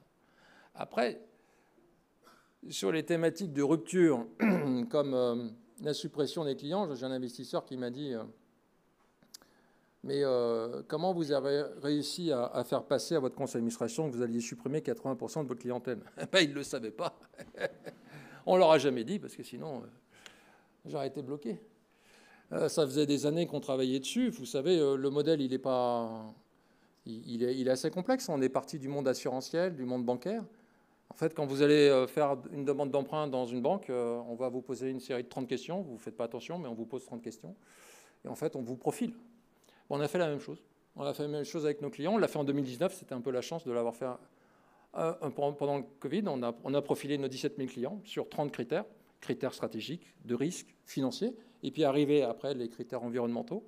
Et puis c'est là qu'on a déterminé un peu nos clients bon cholestérol et les autres. Voilà. Donc, mais je n'ai pas obligatoirement un conseil qui est facile, c'est-à-dire que j'ai des membres du conseil d'administration qui sont très portés par l'environnement, d'autres qui sont 100% sur l'économie.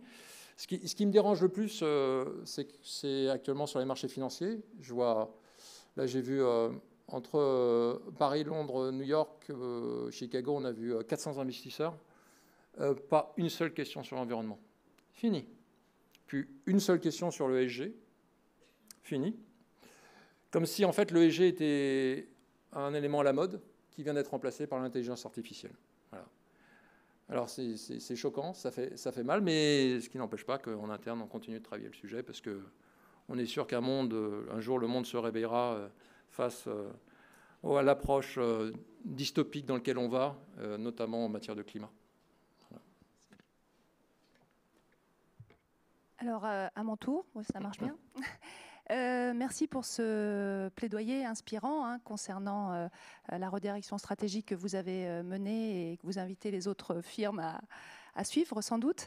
Alors moi, je voulais vous interroger en prenant ma casquette d'enseignante en pilotage de la performance plutôt sur toutes ces lourdeurs en fait, que les managers ici présents rencontrent avec les systèmes de pilotage, considérés souvent comme lourds, je viens de le dire, bureaucratiques. Et vous-même, vous fustigez cette lourdeur, ces indicateurs excessifs, et aussi particulièrement les modèles de prévision à court terme. Vous nous l'avez dit, vous l'avez écrit. Et à ce titre, moi, j'avais envie de vous demander comment se passe ce travail chez Nexans. Est-ce que vous êtes une de ces firmes qui veut tendre vers le zéro budget, puisqu'on pense évidemment à toute cette modélisation de court terme. Je crois qu'on est tous concernés par ces processus. Voilà, comment vous avancez là-dessus et avez-vous des conseils à donner aux managers ici présents? Oui, en fait, je me suis aperçu que c'est une vraie compétence. Enfin, la finance, la modélisation financière est une vraie compétence. C'est comme la vente. Donc, on est vendeur intuitivement, on s'est formé, mais voilà, on ne peut pas être un bon vendeur du jour au lendemain. En fait, moi, j'ai compris quand j'ai embauché mon directeur financier en 2019, qui venait du monde du private equity à New York, français. Et il m'a dit, mais où est l'équipe de modélisation? J'ai dit, de quoi tu parles? Tu parles des contrôleurs de gestion. Ah, j'ai dit non. Il dit, je ne parle pas de contrôle de gestion, je parle d'équipe de modélisation financière, du business modeling. Je ne sais pas de quoi tu parles. Il m'a fallu 3 mois pour comprendre de quoi il parlait. Et en fait, il a amené cette compétence-là. Et c'est là qu'on a commencé à arrêter à nos équipes de penser à faire des budgets. Tout le monde n'a pas une vraie compétence financière. Et en fait, on a des jeunes qui ont modélisé l'ensemble de la société, unité par unité, sur l'ensemble des indicateurs. Et en fait, on bâtit des scénarios, en fonction des aléas économiques, pas encore climatiques, mais ça, on va commencer à l'injecter. Et en fait, on impose nos targets. Alors, on n'est pas populaire parce qu'en fait, on dit « travaillez pas sur votre budget, voilà le target ». Mais il n'a pas été pensé comme ça. Il a été pensé sur une base de modélisation financière. Donc, oui, il y a ça. Heureusement qu'il y a ça. Ça nous aide quand même à mieux piloter l'entreprise. Après, attention quand même. Moi, je n'ai pas fait le million. Moi, j'ai 25 ans d'échecs entre la maternelle et l'école de commerce. C'était une catastrophe pour mes parents. En terminale, il y a le proviseur qui a appelé mon père. Il a dit, mais monsieur, je pense qu'il faut oublier la voie intellectuelle pour votre fils et il faut penser à la voie manuelle. Et mon père a répondu, mais il n'est pas plus manuel. Mais par contre, mon père, à ce moment-là, il m'a regardé, il m'a dit, mais je crois en lui. Alors, il faut être très honnête. Vous allez voir, je vais dévier complètement de votre question, mais je passais plus de temps avec David Guetta, qui n'était pas du tout connu à l'époque, en tant que DJ, que je passais sur les bancs de l'école. Et ce qui est intéressant, c'est que j'ai fait une école de commerce qui a complètement disparu dans les limbes, personne n'en parle. L'école des dirigeants d'entreprise, parce qu'en fait, à la 4e année, la présidente est partie le président est parti avec la caisse. Et donc l'école a fermé. On s'est demandé si ça faisait partie de la formation. on a eu un doute. Donc en fait, par contre, ce qui était assez passionnant, en fait, c'est que du coup, j'avais quand même une carence intellectuelle et sur ces apprentissages, etc. Donc je suis parti en Angleterre, déjà pour me former à la culture anglaise. Et puis après, il fallait que je me rattrape parce que tous mes patrons étaient des polytechniciens, donc brillants, intelligents, etc. Et j'ai rencontré un physicien israélien qui s'appelle Eli Goldreich, qui malheureusement est très méconnu en France, qui, à travers la physique, en fait, a repensé le management. Et c'était très dur, une formation avec Eli Goldreich, parce qu'il démarrait, il y avait 200 personnes, et il démarrait en disant « Vous êtes tous stupides ». Je vais vous expliquer pourquoi vous êtes stupide. Et en fait, justement, parce qu'en fait, la physique vous apprend l'art de la systémie. Et il dit, un optimum local n'est jamais bon pour un optimum global. Si le but de votre entreprise est de faire du profit, ne silotez pas les éléments et les indicateurs. parce que la performance d'un indicateur sera toujours au détriment de l'autre. Donc en fait, il m'a appris la pensée systémique et c'est ce qui m'a beaucoup aidé. Voilà. Bon, moi, j'ai une petite question personnelle juste avant de laisser la place à l'auditoire. Moi, si je regarde de l'extérieur, je me dis qu'on dirait que vous avez pris un risque énorme en termes de carrière au moment où vous portez un projet aussi radicalement différent. Alors certes, vous avez toute l'intelligence d'utiliser la crise du Covid pour que ça passe relativement inaperçu, mais pour fréquenter beaucoup de dirigeants qui se sentent coincés justement par les injonctions de leurs conseils et qui aimeraient faire autrement, mais qui n'en ont, en tout cas qui ne se sentent pas en capacité de le faire, est-ce que vous pourriez nous dire peut-être un tout petit peu ce qui vous a permis de prendre quand même ce risque relatif pour vous, parce que... Déjà, de s'assurer d'avoir une équipe qui va dans le bon sens, d'avoir des gens formidables qui vous... Parce que moi, tout seul, je ne fais pas grand-chose. Donc, c'est la qualité de l'équipe et s'assurer que les gens qui travaillent avec vous, que vous avez embauchés ou que vous avez formés au fil du temps, pensent comme vous. En tout cas, ont cette conscience managériale qu'on n'est pas juste là pour faire du business et faire du profit. On est là aussi pour trouver, faire notre petit bout de travail et prendre notre responsabilité. Alors, c'est vrai que quand on est au sein du Fortex, on est vite happé par le conformisme. Les 3 dernières années, enfin, juste après Covid, ça a été facile pour toutes les entreprises parce que la croissance était là, donc les profits étaient records, etc. Maintenant, ça commence à tousser un peu, là. Donc du coup, il y a un repli sur le conformisme, de dire oh là, on va oublier un peu l'environnement, on va oublier un peu le social, on va se focaliser sur l'économie, parce que quand l'économie est en danger, c'est la première chose que tout le monde regarde. Alors, on n'est pas immune à ça. La question, c'est comment vous renforcez votre colonne vertébrale personnelle.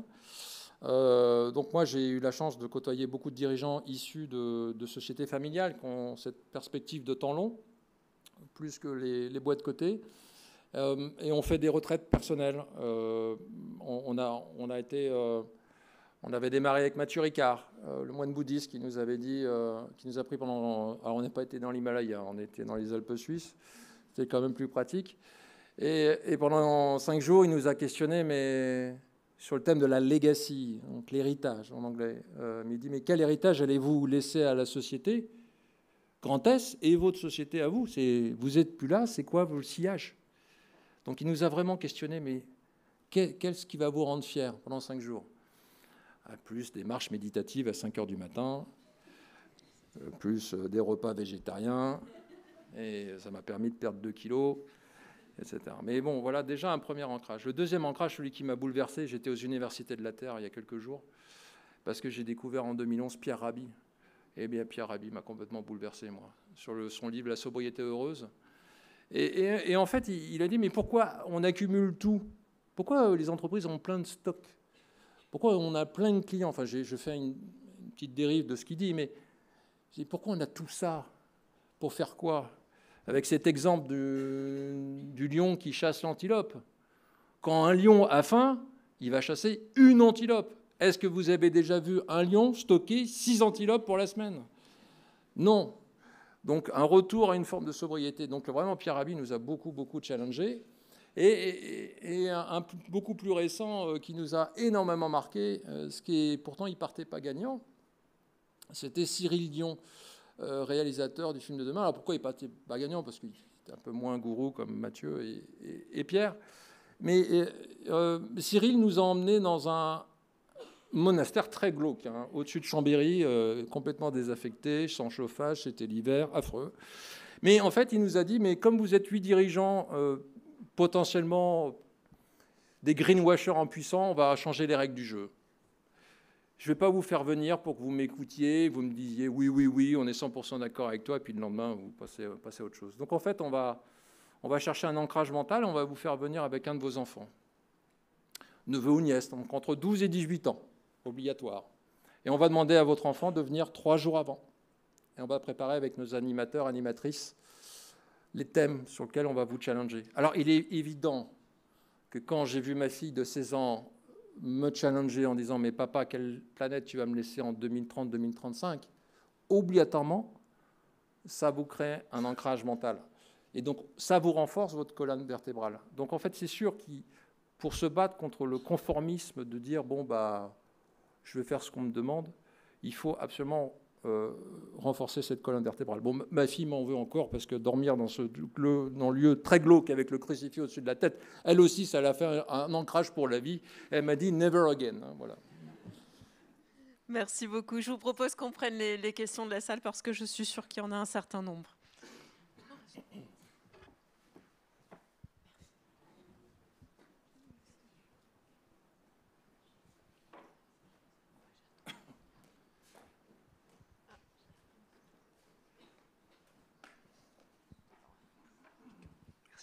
Bonsoir, merci beaucoup pour votre présentation. Je suis Damien Régro-Bellet. J'ai travaillé pendant 15 ans dans le commerce de produits pétroliers et je suis dans l'électricité depuis 5 ans. Bravo. On applaudit Damien. Vous avez travaillé dans les ventes, dans le marketing. Ouais. Comment la réduction du portefeuille de clients de 80% a été gérée par ces équipes? Comment est-ce qu'ils ont pu poursuivre leurs travaux, leur dynamique? Pour des commerçants, ça ne doit pas être très simple. Non, c'est pas simple. D'ailleurs, on ne leur a pas laissé le choix parce qu'on dit, quand on dit on va réduire les clients, on dit oui, pas de problème, on s'en occupe. Ah ben non, on vous connaît. Il ne va rien se passer. Parce qu'enlever un client à un commercial, c'est lui couper un bras. C'est juste pas possible. Donc en fait, on a préparé en amont les 13 000 lettres adressées aux 13 000 clients qu'on n'allait pas conserver, en disant cher client, merci de votre fidélité, mais à partir de lundi, les prix augmentent de 50%. Comme ça, le vendeur ne peut pas négocier. Qui c'est qui va accepter de négocier sur une base de hausse de 50%? Alors, surprenamment, il y a quand même 15% des clients qui ont accepté la hausse, donc on se pose la question quand même de notre niveau de prix depuis 10 ans. Et en fait, parce que Damien, j'ai souvent la question, mais en fait, est-ce que c'est propre au CAB? Non, la méthode, elle n'est pas propre au CAB. D'ailleurs, je n'ai pas l'autorisation de le citer, mais un grand groupe de services financiers a appliqué la méthode. Donc, en fait, il a supprimé 2/3 de sa clientèle et 1/3 de ses offres de services. Alors, rien à voir avec le monde industriel. On est en métier plutôt de conseil en services financiers. Et en fait, qu'est-ce qui s'est passé? Il a dit, mais j'ai tout compris. Les vendeurs passaient 90% de leur temps à prospecter. Et je perdais mes clients cœur. Parce qu'en fait, ils ne faisaient pas leur travail de conseil. C'est juste un travail de vente. Et en fait, il a vu son chiffre d'affaires baisser de 10%, mais son profit a augmenté de 40%. Parce qu'il a conservé le cœur de la machine, le cœur de la clientèle, celle qui fait vivre sa société. Et il a fait beaucoup plus de, en anglais on dit cross-sell, upsell. Il a repensé un peu l'offre pour ses 10 clients, parce qu'en fait, il s'apercevait que sa part de marché auprès de chacun de ses clients cœur était globalement inférieure à 20%, et que de l'amener à 45%, c'était créer de la valeur. Mais c'est sûr que c'est un très gros travail interne de faire passer cette conviction. Alors, étant vendeur moi-même, c'était plus facile. Merci pour votre question. Et bravo pour votre reconversion.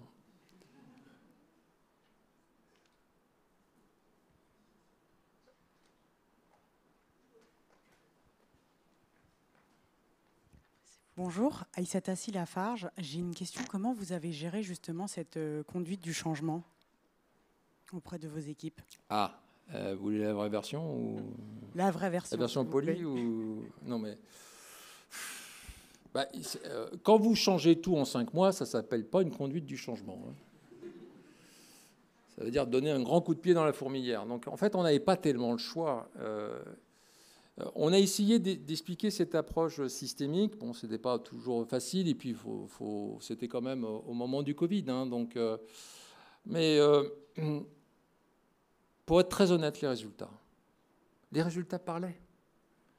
Et sinon, on serait planté, ça serait vite vu également. Mais on voyait que les profits ne faisaient qu'augmenter.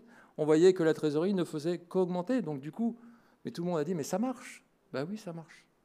Ça marche, bien sûr. Parce que quand vous avez moins de produits en fabrication, vous avez moins de temps de changement, vous avez moins de déchets, vous avez moins de flux. Le flux, c'est le cash.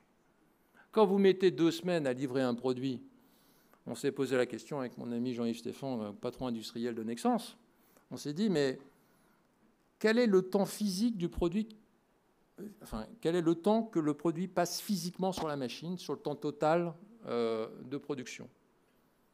Vous allez voir un opérateur, il va vous dire, oh, bon, en moyenne, un produit reste sur machine 50%, mais il y a plusieurs étapes de production.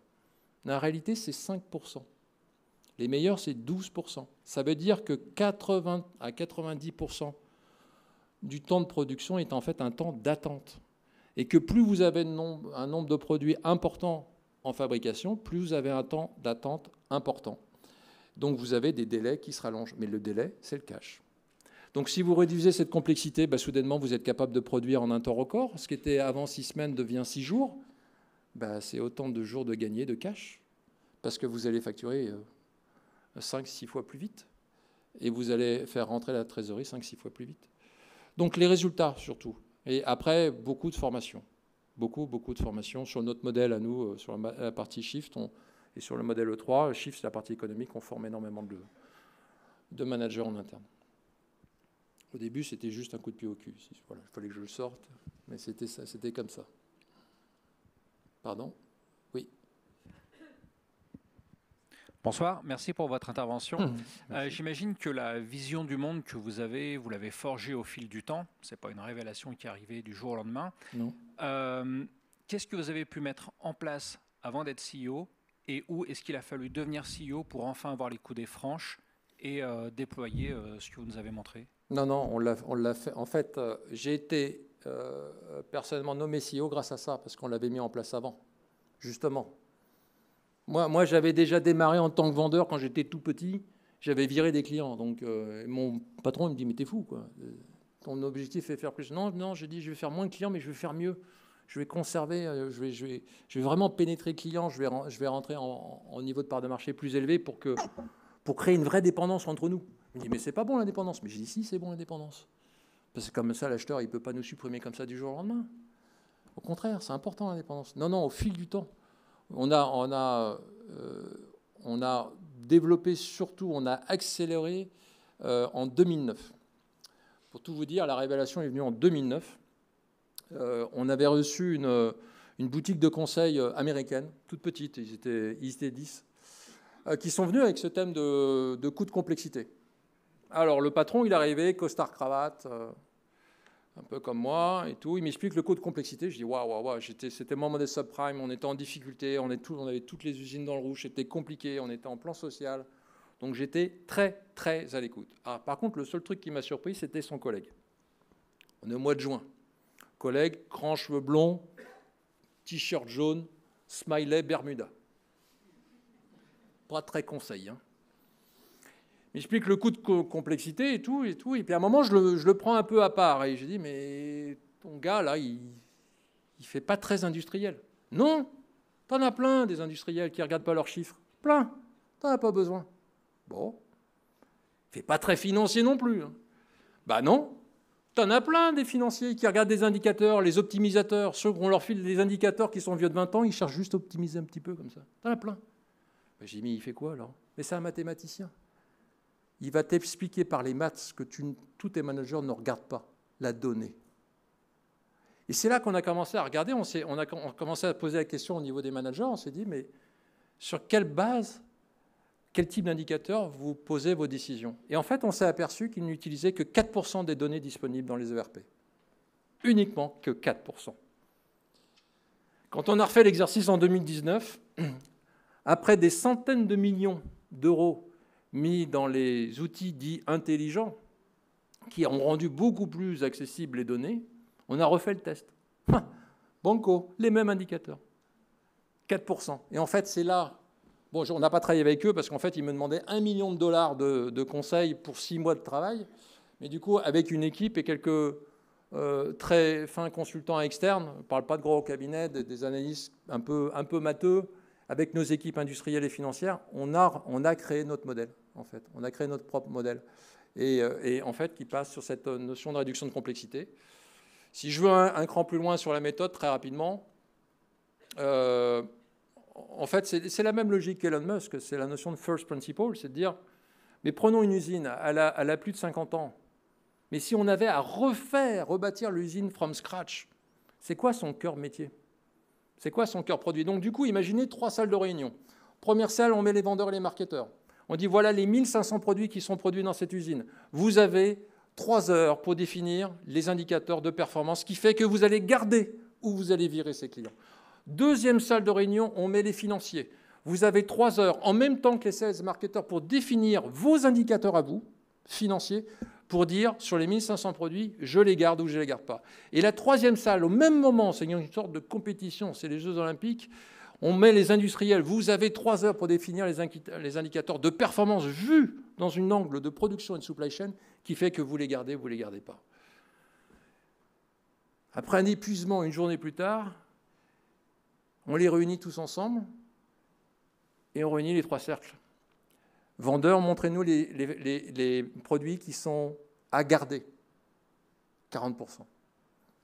Produits premium, de référence, adjacents premium ou de top qualité qui nous fait une distinction vis-à-vis de la concurrence. Super. Finance, même chose.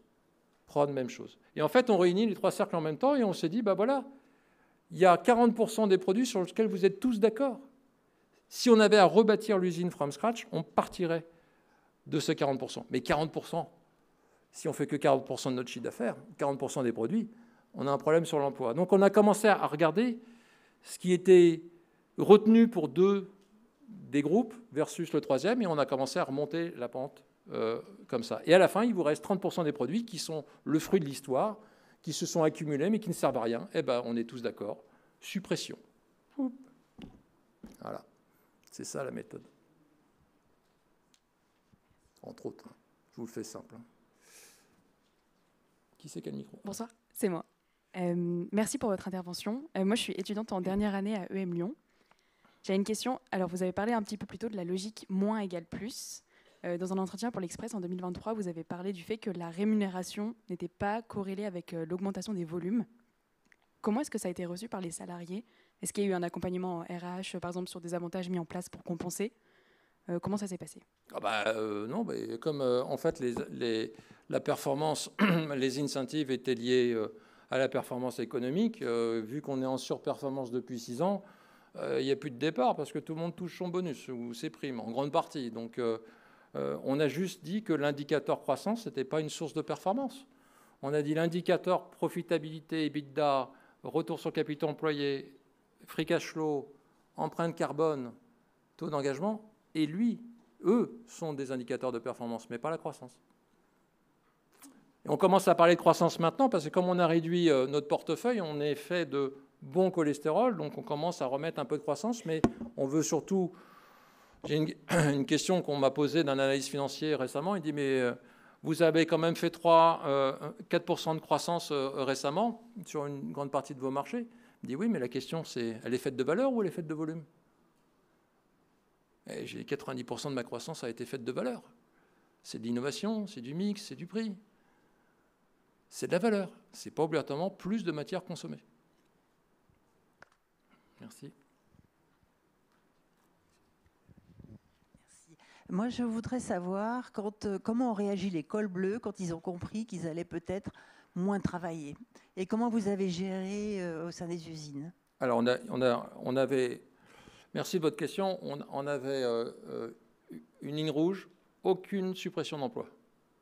Donc en fait, bien sûr, il y a eu un temps où le travail a été affecté pendant le Covid. Dans tous les cas, tant mieux pour nous, parce que tout le monde ne pouvait pas aller se rendre sur le lieu du travail. Mais il n'y a eu aucun licenciement. Alors par quelle magie ça s'est passé? Déjà, on a réalloué une partie de nos volumes au bon cholestérol. Donc on n'a pas... Mon chiffre d'affaires, aujourd'hui, très honnêtement, il n'est pas à moins 20% par rapport à 2019. Il est revenu à peu près égal, mais il est fait de manière différente. Qu'est-ce qui s'est passé? C'est au niveau des intérimaires, surtout. En fait, on s'est aperçu que les intérimaires étaient là pour la complexité. Et que quand on n'avait plus de complexité, en fait, on a fait suffisamment de ressources à travers nos contrats en CDI, en poste, pour répondre aux besoins de nos clients. Mais aucun licenciement, c'était notre ligne rouge. Et une deuxième question, est-ce que vous avez un axe formation intense, y compris col bleu, col blanc ouais. Non, je ne vais pas vous mentir, je ne vais pas vous faire la revue, on est formidable. Non, on a travaillé un peu moins de formation, mais plus en qualité. Et puis surtout sur des modèles. Vous savez, le bouquin, il ne devait pas sortir. Hein. C'était un livre en interne, parce que moi, j'ai un caractère très intuitif. Donc j'en avais marre de me répéter. Donc j'ai dit, bon, bah, Chris, tu vas te prendre en main, tu vas écrire. Bon, bah, il commençait à écrire. Mais il n'y avait pas de ChatGPT à l'époque. Donc il écrit. Et puis un jour, il y a un grand cabinet de conseil américain qui est venu m'interviewer sur le modèle E3. Bon. Il y avait 8 senior partners. J'ai dit, oh là, ça pue, ça. C'est pas bon, parce que 8 senior partners, ça veut dire qu'on va me piquer l'idée. Donc j'ai appelé l'INPI, j'ai dit, comment je peux protéger l'idée, pas pour moi, pour la donner à des écoles, en libre de droit, en open source.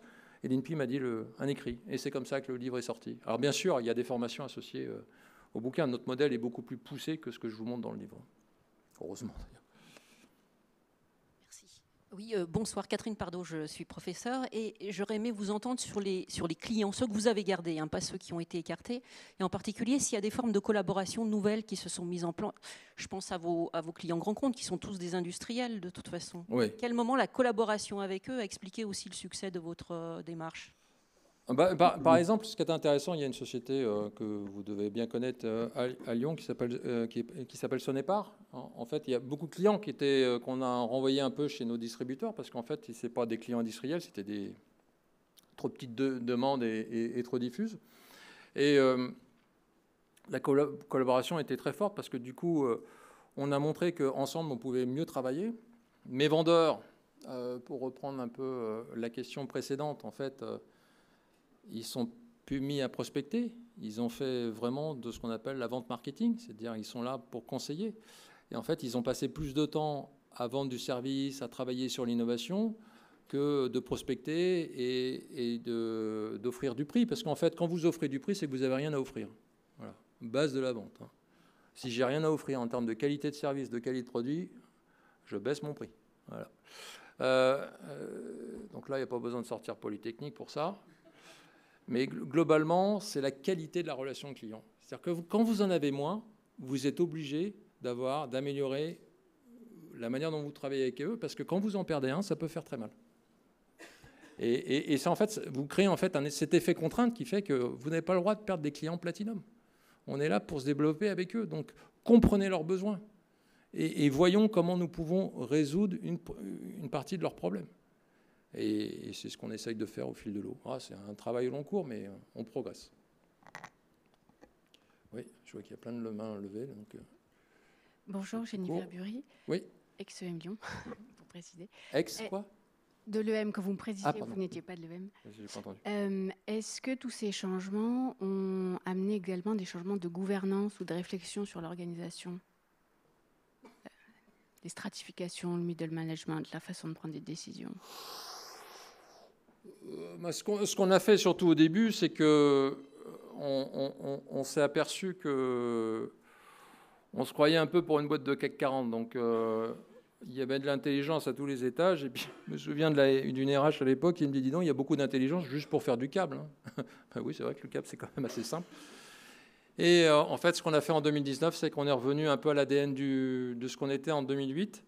C'est-à-dire qu'entre moi et opérateur de production, il n'y a que 7 niveaux. Et en fait, pendant les 10 ans d'avant, il y avait eu 2 à 3 niveaux supplémentaires.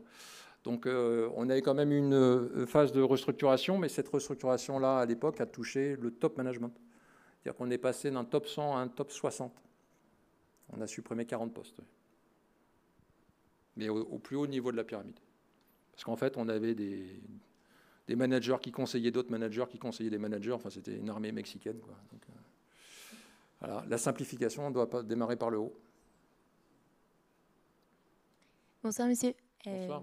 Je m'appelle Ombline et je suis aussi étudiante à l'EM Lyon. Et moi, j'avais une question plus centrée ressources humaines. Et je souhaitais revenir sur la stratégie E3 que vous avez évoquée tout à l'heure et vous demander en quoi... vous demandez si vous pourriez nous expliquer en quoi cette stratégie influence toute la partie ressources humaines, notamment liée aux enjeux de captation des nouveaux talents dans votre entreprise.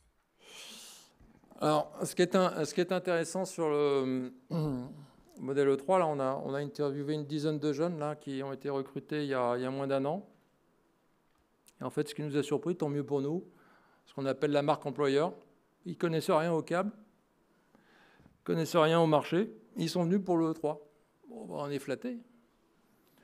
On est flatté, du coup, c'est bien, ça nous enrichit parce qu'on a besoin de gens qui aiment notre métier, on a besoin de gens qui aiment notre produit, mais c'est important aussi d'avoir ces ambassadeurs internes. Là, on est en train de monter un groupe de 40 ambassadeurs internes sur l'E3 pour être sûr qu'on touche toutes les couches de notre population d'employés, parce qu'on a quand même 29 000 personnes dans le monde. Donc, en fait, ça a montré une voie, et c'est pour ça que j'aime beaucoup en fait, m'associer avec la jeunesse, parce que je pense qu'on a besoin de vous. On a clairement besoin de vous. Alors, on en avait parlé avec... Elle est où, Tessa ? Tessa, voilà, Tessa est là-haut. On a parlé avec Tessa récemment, ce podcast de Thomas Gauthier qui disait... alors, c'était pas l'oracle, c'était quoi la deuxième question ? C'était... Non, pas l'acupuncteur. L'archiviste, merci beaucoup. Il dit, si vous étiez archiviste et vous pouviez remonter dans le temps, à quelle époque vous reviendriez ? Et en fait, je suis venu à ce podcast avec Thomas et Tessa, et je leur ai montré la une du Figaro du 20 février 1909. La vraie une. J'avais fait une photocopie. Et dans la une du 20 février 1909, il y avait ce poète italien, Tommaso Marinetti, qui explique et qui lance avec des amis artistes le futurisme. Et le futurisme, c'est dire on en a ras-le-bol de cette Italie musée qui nous tire tout le temps vers le passé. On a besoin de modernité, on a besoin de créativité, on a besoin de réinvention, on a besoin de jeunesse, on a besoin d'urbanisation, on a besoin de mouvement. Donc il a fait appel à tout le monde, aux dirigeants, aux politiques, aux créatifs, artistes, peintres, poètes, musiciens, pour lancer ce mouvement du futurisme, mouvement du renouveau. Alors après, ça a mal tourné parce qu'il s'est rapproché de Mussolini, donc je ne vais pas sur la conclusion. Mais ce qui est intéressant, c'est que je pense que la jeunesse doit nous aider à reproduire un peu ce moment important qu'a été le futurisme, dire, je ne sais pas, lançons l'essentialisme, allons à l'essentiel, et reproduisons ce qui s'est passé en 1909, parce que ça a changé une grande partie de l'Italie et une grande partie de l'Europe. Voilà. Donc je compte sur vous, les jeunes. Sortez de vos livres, on a besoin de vous. Justement, peut-être qu'on finit pour notre dernière question avec une question d'un étudiant. Oui, bonjour, merci pour votre intervention. Vous avez 2 fois mentionné le nom d'Elon Musk, qui est actuellement en train de supprimer des postes et instaurer des rendez-vous hebdomadaires. Je suis tombé sur 2 de vos interviews, enfin 2 articles du Monde en 2018 et 2019, qui mentionnaient que vous aviez supprimé 939 postes et recréé 296 postes, et que vous aviez instauré des rendez-vous hebdomadaires pour les structures qui perdent de l'argent. Oui. Ma question a été, avec notre spécificité française, comment avez-vous travaillé avec les syndicats pour faire passer cela ? Merci. Alors, c'est une bonne question parce qu'en fait, vous savez, une entreprise est récipiendaire de beaucoup de choses. On accuse, dans tous les cas, un patron. Il y aura toujours un patron, une patronne de Nexens, que ce soit moi ou que ce soit un autre, il y aura toujours quelqu'un. Ce qui est intéressant, c'est qu'en 2018, on n'était vraiment nulle part. En fait, tous les banquiers nous conseillaient parce que le monde du private equity nous tournait autour. Un groupe de 8 milliards de 29 000 personnes qui valait plus que 800 millions d'euros, en fait, on est très, très, très proche du démantèlement. Donc, qu'est-ce qui s'est passé ? On a regardé si, d'un point de vue industriel, on avait quelque chose à faire. On avait cette usine en Allemagne qui perdait énormément d'argent depuis plus de 15 ans. Et en fait, qu'il n'y avait pas d'espoir en termes de marché, parce qu'elle n'était pas bien positionnée à la fois en termes de process et de produits. Donc en fait, ça a été une grande partie de la restructuration que vous venez de mentionner. C'était la fermeture d'une usine. Parfois, on doit passer par là quand on n'a vraiment pas de solution. Le plus important, c'est de le faire avec respect et de trouver un emploi pour tous ceux qui vont nous quitter. Et c'est là où les syndicats sont essentiels pour une entreprise. Parce que sans syndicat, vous pouvez avoir des grèves, mais sans grève, avec des grèves où il n'y a personne avec qui parler, ça peut durer une éternité. On a passé énormément de temps avec les syndicats, depuis 8 ans. On utilise vraiment le mot partenaire à bon escient, partenaires sociaux. On s'entend très bien avec la CGT, avec Force Ouvrière, avec CFDT, avec la CGC. J'ai même mon pins Sud, parce qu'en fait, c'était le seul pins que je n'avais pas, c'était Sud. Ils me l'ont offert à Gemont la semaine dernière. Mais en fait, parce que le principal, c'est que quand vous discutez avec les syndicats, quand vous avez passé ce moment un peu de clivage patron-syndicat ou patronat-syndicat, et que vous avez mis plus de 500 heures de dialogue avec eux, bah, vous apercevez que vous êtes tous alignés dans le bon sens. Limite, il y a presque plus de bon sens côté syndical que certains dirigeants, parce qu'ils sont au contact du terrain tous les jours. Et on s'était dit aussi, d'ailleurs on s'est fait engueuler à partir de 2020 en disant « mais pourquoi il n'y a plus de plans sociaux chez Nexans ?» Je dis « mais attendez, pourquoi vous me posez cette question-là ?» Parce que c'est quand même le fruit de l'histoire de Nexans depuis 15 ans de faire des plans sociaux pendant 2 ans. Peut-être qu'on arrête à un moment donné. Ben oui, mais bon, les camarades partaient avec un gros chèque plutôt que de partir en retraite sans chèque. Donc je dis oui, mais ça c'est fini. C'est fini.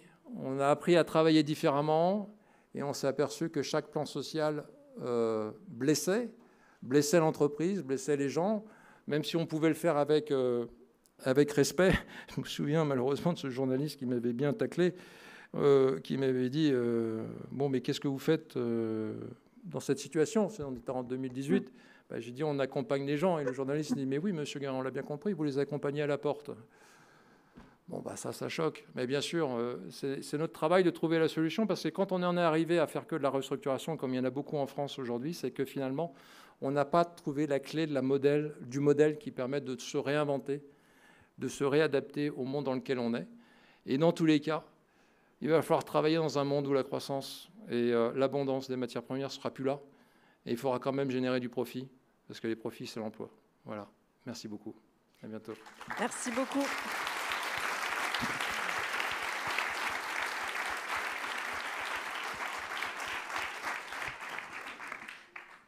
Un grand merci pour ces échanges, votre présentation. Ce que je vous propose, c'est qu'il y a un petit temps d'échange au cocktail pour ceux qui ont encore un peu de temps.